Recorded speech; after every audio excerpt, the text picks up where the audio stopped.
Man, said Thomas, these old memories are just fun looking back at. Hello, everybody, said Duck. What are we all doing here? Oh, we're just talking about all the fun things we had in the past.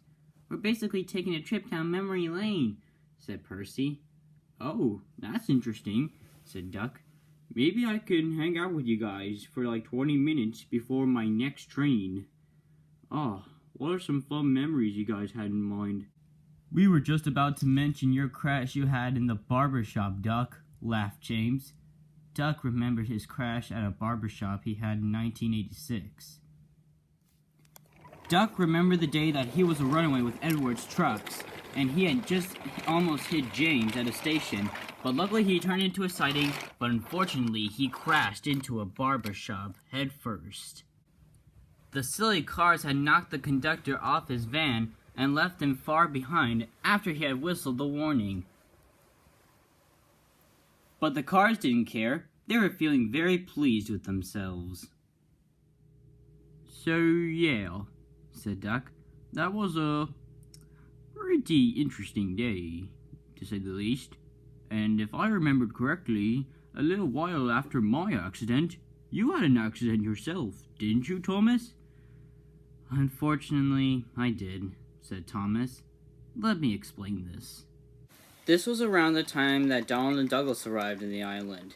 So a careless caretaker was messing around, and I crashed into a station master's house.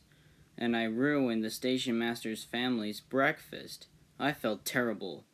Sir Topham Hatt then blamed me, but I should have been blamed. The careless caretaker should have been blamed for the accident, not me. I hope someday he gets blamed for his own actions. That's what I think. Said Gordon.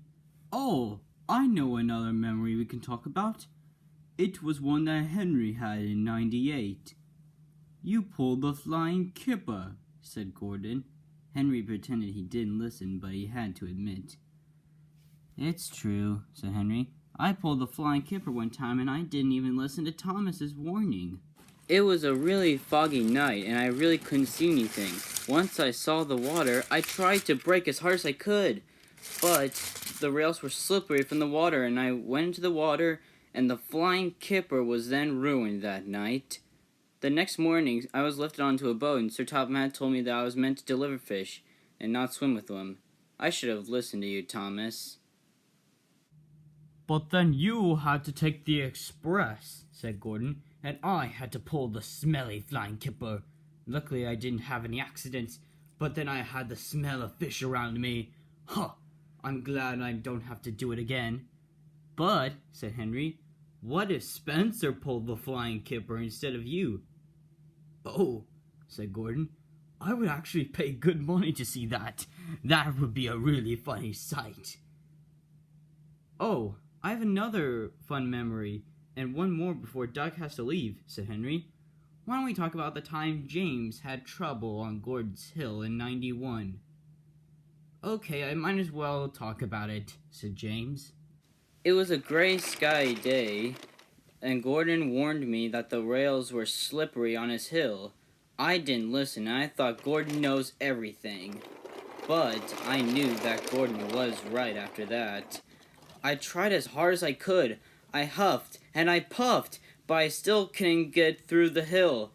My driver tried to apply my brakes while I was sliding down, but I just kept sliding down. I felt terrible. But then Gordon helped me. He puffed and he huffed, and so did I. But luckily we made it onto the top of Gordon's Hill. And after that, Gordon was able to pull the express again. Thanks, Gordon. No problem, James. Well, I gotta go, said Duck. I gotta be ready for my next train. I'm gonna go take a nap at the sheds, said Thomas. Same here, said Henry, and they rolled off to the sheds. Well, I don't know what to do, said James. No one knows what to do next, said Gordon.